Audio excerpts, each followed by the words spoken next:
नमस्कार मंडळी. संतोष देशमुख यांचा खून होऊन जवळपास 80 दिवस पूर्ण झालेले असावेत आणि त्यानंतर कुठेतरी आज धनंजय मुंडे यांचा राजीनामा घेतला गेलेला आहे. परंतु या 1.5 तासात किंवा जे काही रात्रीला बैठक झाली होती यामध्ये अजितदादा असतील, धनंजय मुंडे असतील आणि मुख्यमंत्री फडणवीस साहेब असतील यांची एक महत्त्वपूर्ण बैठक झाली आणि या बैठकीनंतर कुठेतरी आज धनंजय मुंडे यांनी राजीनामा दिला. परंतु या बैठकीमध्ये नेमकं काय घडलं आणि अजितदादा नेमके नाराज का आहेत याच्यावरती आपण थोडक्यात बोलणार आहोत. सविस्तर अशी माहिती या व्हिडिओच्या माध्यमातून समजून घेणार आहोत. त्यापूर्वी मात्र चॅनलवर नवीन असाल तर चॅनलला एक वेळ सबस्क्राईब करून घ्या, जेणेकरून आपल्याला नवीन अपडेट पाहायला मिळतील. मंडळी, ज्या अर्थी संतोष देशमुख यांचा खून झाला, 80 ते 85 दिवस पूर्ण झालेले आणि काल मीडियाच्या माध्यमातून जे काही कोर्टाच्या माध्यमातून ते खून करणाऱ्या लोकांच्या काही पोस्ट असतील, व्हिडिओ असतील, ते मोठ्या प्रमाणात व्हायरल झाले होते. यामध्ये जे काही संतोष देशमुख होतं त्यांना मारण्यात आलं होतं, ते काडी असेल, त्या ठिकाणी व्हिडिओची रेकॉर्डिंग असेल, त्या ठिकाणी संतोष देशमुख यांच्या तोंडावरती मुतलेलं असतील, असे काही व्हिडिओ व्हायरल झाले होते, काही पोस्ट व्हायरल झाल्या होत्या आणि प्रत्येक महाराष्ट्रात नव्हे तर राज्यभरात याच्या प्रतिक्रिया दिसून आल्या. अक्षरशः पत्रकार असतील ते सुद्धा ढसाढसा रडू लागले आणि अंजली दमानिया हा सुद्धा रडत होत्या. कारण तर ज्या पद्धतीने संतोष देशमुख यांचा खून झाला आणि आज कुठेतरी नैतिकतेचं नाव घेऊन आज या माणसाला न्याय मिळावं त्यासाठी आज राजीनामा देण्यात आला. परंतु हा राजीनामा कदाचित खूप वेळ झालेला आहे. जवळपास इतके दिवस झाल्यानंतर राजीनामा दिला जातो आणि खरंच जर असाही प्रश्न पडतो, जर संतोष देशमुख यांचे भाऊ धनंजय मुंडे जर कुठेतरी मॅनेज जर झाले असतील तर हे मॅनेज जर होत होते तर हे प्रकरण कदाचित कुठेच दबून गेलं असतं आणि याचीच वाट कुठेतरी धनंजय मुंडे यांच्या माध्यमातून पाहण्यात आलेली आहे. त्याचबरोबर सरकारच्या माध्यमातून सुद्धा पाहण्यात आलेले आहे.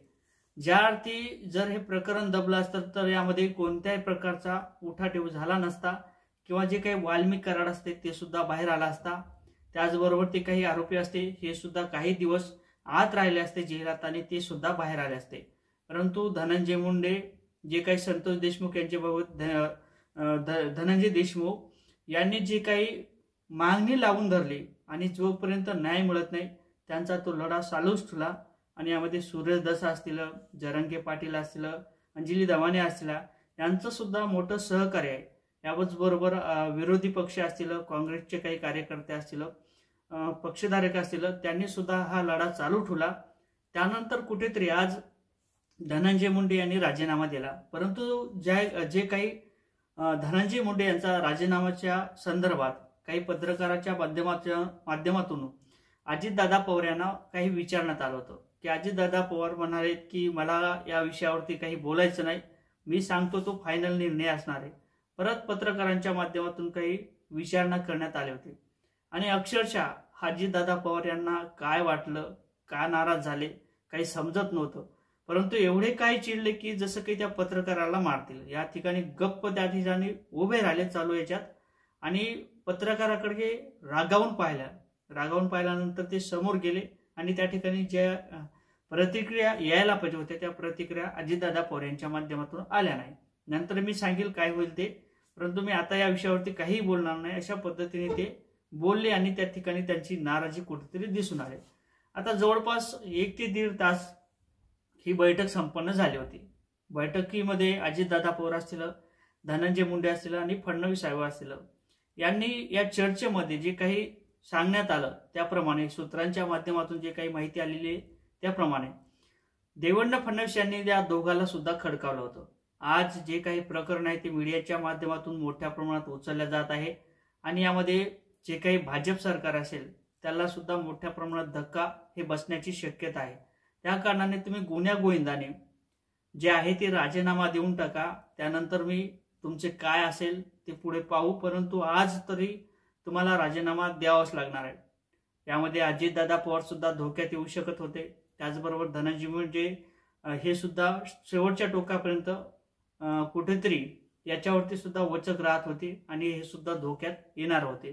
त्या कारणाने कुठेतरी धनंजय मुंडे यांना सावरण्याचं काम या राजीनाम्याच्या माध्यमातून झालेलं आहे आणि यामध्ये जे काही भाजप सरकार असेल, फडणवीस साहेब यांच्यावर जे काही प्रश्न विचारले जात होते किंवा डाऊट निर्माण झाला होता, तो डाऊट सुद्धा आता कुठेतरी क्लिअर झालेला आहे. कारण तर धनंजय मुंडे यांचा राजीनामा दिल्यानंतर जे काही प्रतिक्रिया येतील ते कुठेतरी शांत होतील आणि संतोष देशमुख यांचे जे काही भाऊ आहेत धनंजय देशमुख हे सुद्धा कुठेतरी समाधानी होतील, जरांगे पाटील सुद्धा कुठेतरी समाधानी होतील असं सुद्धा त्या निर्णयाच्या माध्यमातून दिसून आलेले आहे.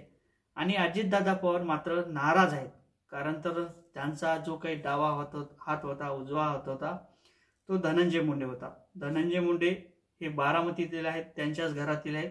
त्या कारणाने जे काही आपल्या जवळची व्यक्ती असेल ती आता पदावून गेलेली आहे, त्या कारणाने त्यांच्यावर जे काही पुढील कार्यवाही ते सुद्धा चालूच राहणार आहे. कारण तर पद गेल्यानंतर जे काही वाल्मी कराड असतील त्या वाल्मी कराडच्या चौकशीमध्ये भर टाकल्या जाईल आणि यामध्ये जी काही चौकशी होईल ती पूर्णपणे कायद्याच्या नियमात, कायद्याच्या चौकटीत होईल. कोणत्याही प्रकारची वचक किंवा अधिकाऱ्यावर तशा पद्धतीचं प्रेशर येणार नाही. त्या कारणाने आता धनंजय मुंडे यांचं सुद्धा काही दिवसात वाट लागण्याची शक्यता आहे. यामध्ये मोठं खळबळजनक वक्तव्य सुद्धा केलं जात आहे की धनंजय मुंडे सुद्धा याच्या सूत्रामध्ये अटकले जातील असंही बोललं जात आहे. नेमकं याच व्हिडिओच्या माध्यमातून, पुढेच्या व्हिडिओच्या माध्यमातून सविस्तर अशी माहिती चॅनलच्या माध्यमातून आपण घेणार आहोत. त्यापूर्वी मात्र चॅनलवर नवीन असाल तर चॅनलला सबस्क्राईब करूया. व्हिडिओ आवडल्यास शेअर करा.